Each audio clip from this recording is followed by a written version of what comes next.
I basically just got out of the hyperbolic time chamber. We're in the food court for this one, boys. Let's go. Episode 216, UFC Apex. Back from a 2-week hiatus, Meat Boy, and the last time we had breakdowns, it was episode 215. We took another L for a meatlock, and I sort of thought that the judges were not in our favor in that one, but nonetheless, if you're here for the Apex breakdowns, head straight to the time. Look for the timestamps in the comments. But what did you make of the L of a meatlock? Then we'll keep the recap brief, Meat Boy. But Dusty Dink, Dustin Stoltzfus dropped the unanimous decision to Nursultan Ruziboev. Did you think that that fight could have maybe gone our way? And what did you make of the L of a meatlock? Yeah, I don't know. I thought he'd maybe get a sub or get the wrestling in, and I don't know. It just wasn't as competitive as I was hoping for. And yeah, I think he kind of fumbled the bag. Dusty Dink kind of just dinked his way home and just didn't seem like he really wanted it like I've seen him before. So that was truly unfortunate. I thought that was a lock, but seems Dinkelman is absolutely getting dinked and never locked again. Yeah, I mean, I thought the fight was kind of close. I thought he almost maybe won two of the three rounds, but nonetheless, Ruziboev took the decision. Overall, you went 1-3. Your boy went 3-1. Basically nailed everything except the meatlock. Called Jared Gordon. Called Melky Costa. Paul Craig versus Rodolfo Balaco got scrapped last second, so it became a four-banger. But Gilbert Burns versus Mike Morales was the main event. What do you make of Mike Morales? He basically got it done in 5 seconds. Is he future champ? Like, how good is Michael Morales? That's what I wonder, man. Like, how good is this guy? It is so crazy. How it seemed effortlessly he put away Burns. Like, no one's even done that to Burns. I mean, Hamzat had trouble. Like, how good is Mike? You could argue this is not peak Burns, but like, you could also argue this could be, but this guy's that good. I don't know. And these young guys are just getting better and better. And I don't know. I'm excited to see where Michael goes and. He's definitely a title contender. He could be future champ. He could be future GOAT at this point. We really don't know, but I'm excited to see him fight for the belt, hopefully soon. Yeah, the game moves quickly, and this new era of 170 pounders is definitely exciting for sure. And you wonder if Mike Mo is could be the best out of all of them. Who knows? I think we'll learn a lot in the next 2 years for sure. But you ready to swap us through, me boy? It's a scrapper at the Apex. We do have a good pay-per-view to look forward to next week. But you trying to trudge through UFC Apex real quick? Yeah, let's trudge through it real quick. Yeah, move us through then. It's the meatlock. You see the text. Jordan Levitt, the Monkey King, is taking on Kurt Hollabaugh, and obviously it's a scrapper of a meat down if either of these two fighters are involved in the meatlock. But we got to pick it as the board provides, and we think that the Monkey King is an absolute lock in this one against Kurt Hollabaugh, and it's plus 190 for Hollabaugh, minus 230 is the Monkey King, and Monkey King has been alternating wins and losses, right? He's been doing so since 2022, so I wouldn't blame anyone who sort of cringes at the idea of a Monkey King meatlock, but he's taken on Kurt Hollabaugh, who has been doing the same. And if you look at how Kurt Hollabaugh loses fights recently, historically, his whole career is defined by getting taken down and not being able to get up. And Kurt Hollabaugh, in fact, has one of the worst takedown defenses, not only in the UFC currently, but in UFC history, 39%. So we see this as an easy light work opportunity for Monkey King to get a takedown, get multiple takedowns, either win a unanimous decision or find a way to pick up an elusive finish after getting Kurt Hollabaugh to the ground, because Kurt Hollabaugh can never get up once he's down there. So what do you like of this week's meatlock? It's obviously scrappy, the Monkey King. You don't love to see it, but why do you think he's such an absolute lock versus Kurt Hollabaugh? It's like you said. I think the Monkey King is going to ragdoll him, and like you said, Hollowball once he gets on the ground, he does not get back up. And Monkey King has pretty darn good grappling and jiu-jitsu, so I think it's going to be a body sesh. Honestly, I could see first round finish. If worst case, it's 3 rounds of domination by the Monkey King. Yeah, and his last win was against Victor Martinez, right? Awful fighter for sure, but his performance of the night, easy light work, first round finish for the Monkey King. And when you really inspect Jordan Levitt's losses, I mean, he dropped that first one to a peak Claudio Poyas. He got finished by Patty, who is basically top five, and he got finished by Chase Hooper, who might be in the top five, in a year or so. I mean, Chase Hooper is really becoming one of the best fighters in the division. So Monkey King's losses, I feel like, have aged pretty nicely, and Kurt Hollabaugh just lost to Alexander Hernandez, who is Alexander Hernandez, right? So this seems like easy light work lock for sure. Tapology is in agreement with the meat lock, but It's overwhelmingly bullish for the decision. If you were to find a play beyond just the money line meat lock of the Monkey King, do you think Jordan picks up a finish, or do you most likely see this go in the distance? Yeah, I think Jordan will pick up finish. I think I'll honestly finish in the first round. I think he's gonna get him to the ground, beat him down, get a submission, maybe a TK on the ground, but I think it'll be a submission. Yeah, historically, Hollowball's a difficult guy to finish, but I think Monkey King needs a finish in this one to really rediscover that sauce for sure. Because Chase Hooper sort of took all the hype from the Monkey King, and Monkey King will look to Kurt to help him get that back for sure. So I like where your head's at. I like the finish for sure for this meat lock. Either way, we keep it simple, throwing down an easy 232 net 100. Get the meat lock back on track and our 119th overall. But any last thoughts on the Monkey King meat lock? It's ever scrappy. No, it's a lock. It's a Monkey King, and he's gonna take it in the ring.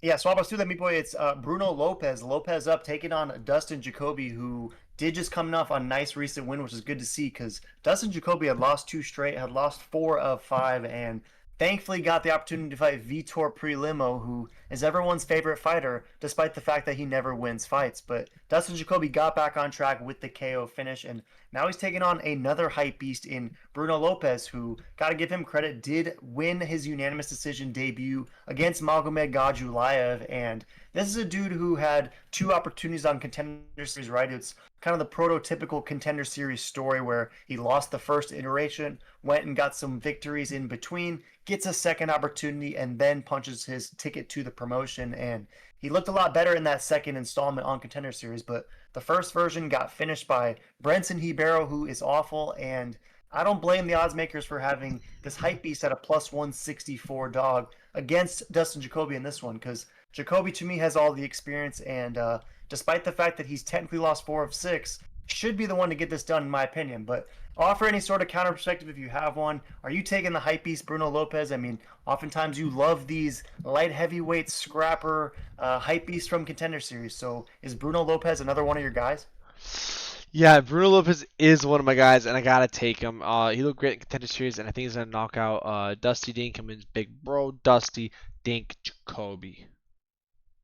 Yeah, it's funny because he just took out Pre-Limo, right? I'm surprised that he didn't fight the dude who pulled out last week in Balaco. I mean, all these dudes are just in this category of we anoint these dudes, we give them their flowers, despite the fact that they show up empty-handed each time. So Dustin Jacoby to me is dang near a lock in this one, Meepo. I mean, 69% is going with him on Tapology, 31% going with Lopez. There is a lot of brown on both sides, though. So if you're picking Lopez, do you think he goes out there and finishes Jacoby? I mean, the last time we saw Jacoby get finished, he did get absolutely flatlined by JV Baseball. But JV, I mean, this is peak JV Baseball. We just saw him finish Nikita Krylov.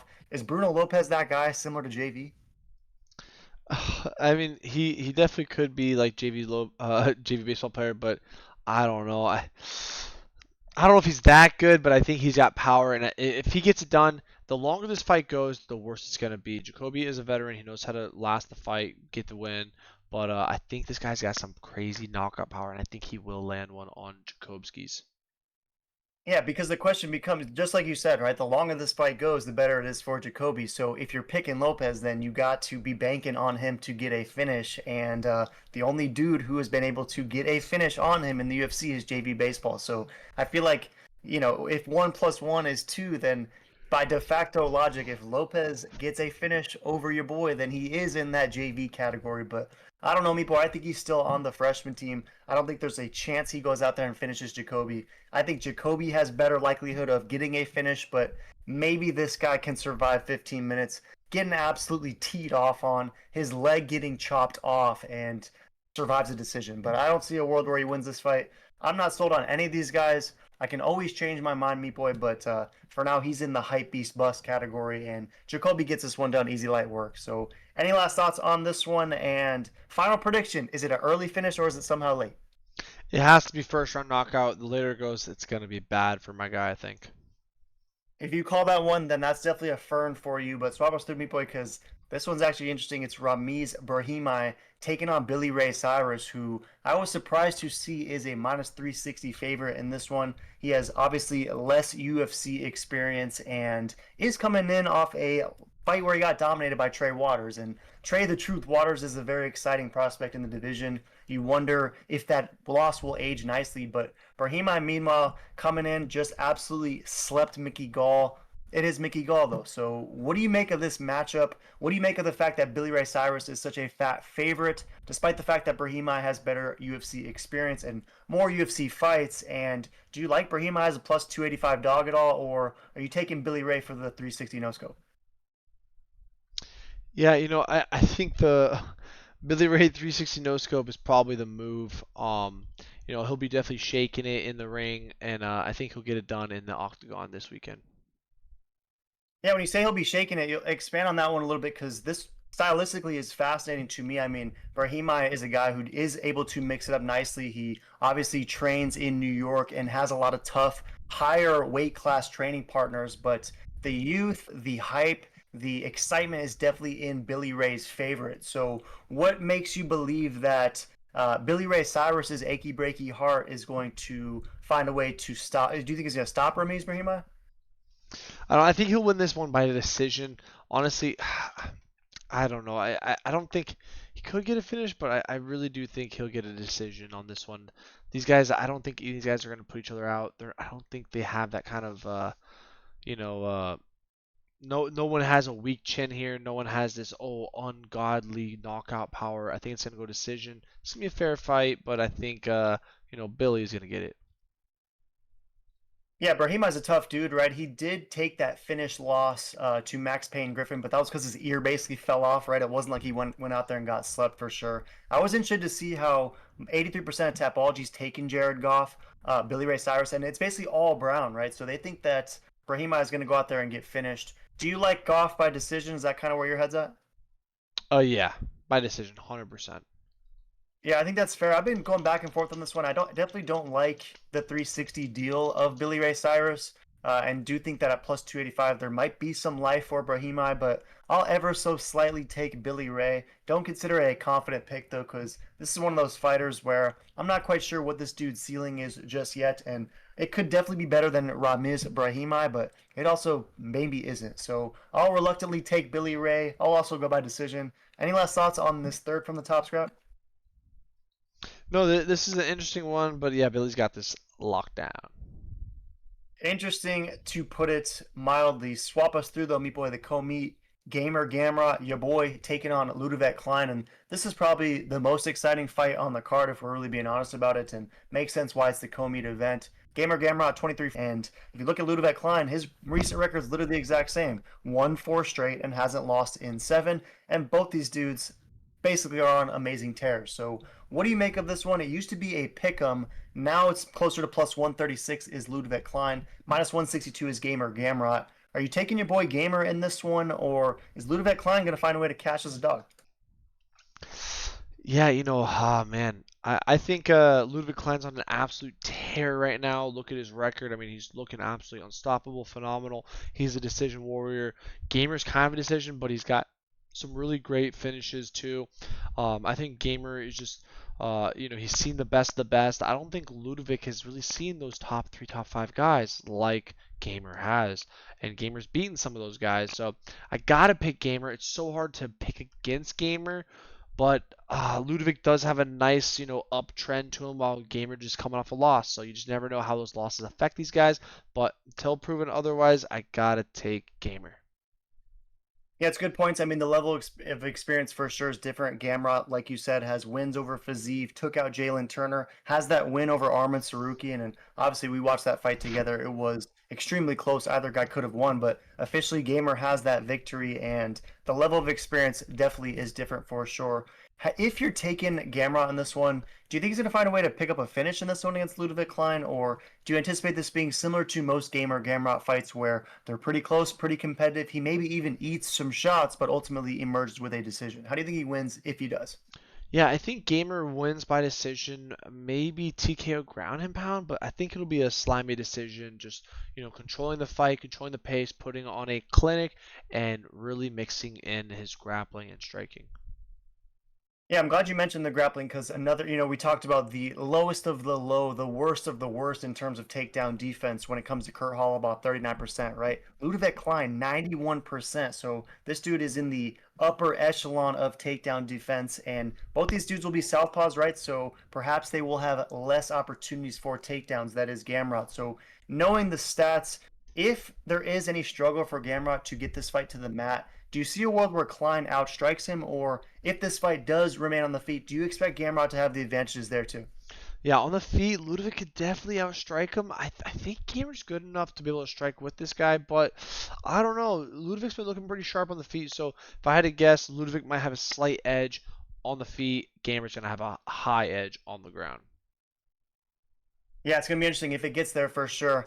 I'm ever so slightly gonna lean with you, Meat Boy. I'll go Gamer Gamrot, but perhaps if Ludovic Klein's stand-up is noticeably better than Gamer Gamrot, this could be a long night. Cause I hope Gamer Gamrot is ready to stand and bang if he needs to. Cause that 91% takedown defense does scare me a little, even against a guy as elite of a grappler as Gamer Gamrot. So I'll ever so slightly go Gamer Gamrot by close decision, but I don't blame anyone out there taking Ludovic Klein for sure. So. Any last thoughts on the co-main? No, this is a great co-meet, great event. I'm super excited for this matchup. Should be a fun one.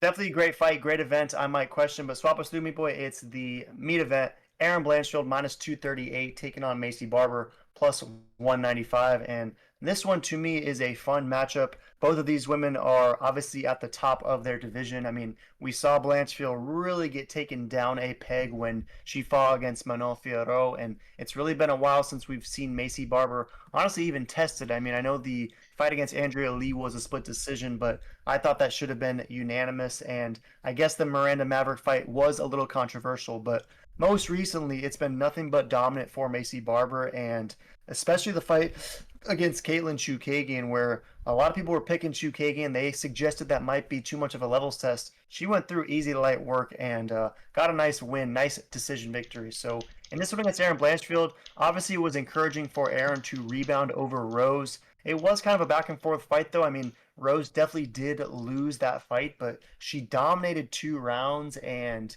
really made Aaron Blanchfield continue to look human like she did for the entire fight against Manuel Fiorot. So in this fight against Macy Barber, do you like the odds? Do you think that Blanchfield deserves the minus 238 spot or plus 195 in a 5 round fight where Macy can be a dog? Do you see any life for her in this meat event?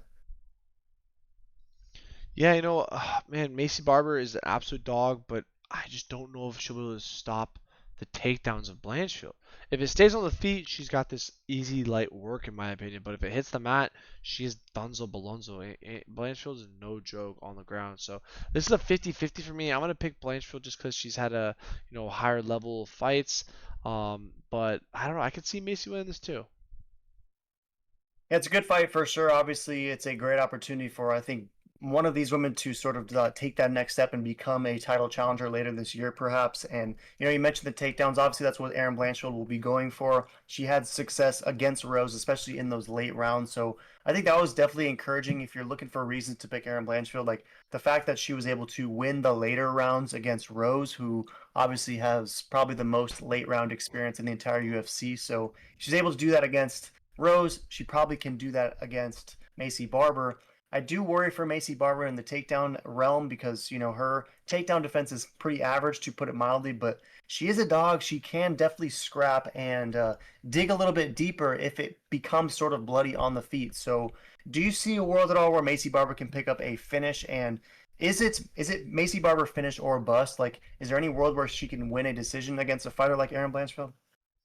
Yeah, that's a good question, and honestly, I think it is a win by finish or bust because the longer it goes, I would imagine it's gonna hit the mat, and then Blanchard's just gonna do a smother sesh. So, Macy needs to get that knockout. Blanche needs to get it to the ground.